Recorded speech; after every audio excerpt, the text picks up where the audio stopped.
നിങ്ങൾ ഹൃദയം കഠിനമാക്കാതെ കർത്താവിൻ്റെ വചനം ശ്രവിക്കുവിൻ. കർത്താവ് നിങ്ങളോടു കൂടെ.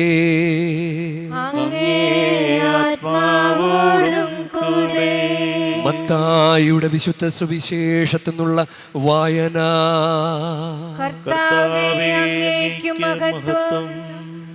അക്കാലത്ത് തൻ്റെ ചുറ്റും പുരുഷാരം കൂടുന്നത് കണ്ടപ്പോൾ മറുകരയ്ക്ക് പോകാൻ യേശു കൽപ്പിച്ചു.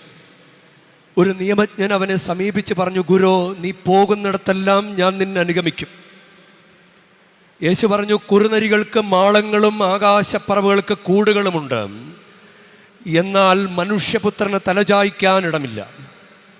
ശിഷ്യന്മാരിൽ മറ്റൊരുവൻ അവനോട് പറഞ്ഞു, കർത്താവേ, പോയി എൻ്റെ പിതാവിനെ സംസ്കരിച്ചിട്ട് വരാൻ എന്നെ അനുവദിക്കണമേ. യേശു പറഞ്ഞു, നീ എന്നെ അനുഗമിക്കുക. മരിച്ചവർ തങ്ങളുടെ മരിച്ചവരെ സംസ്കരിക്കട്ടെ.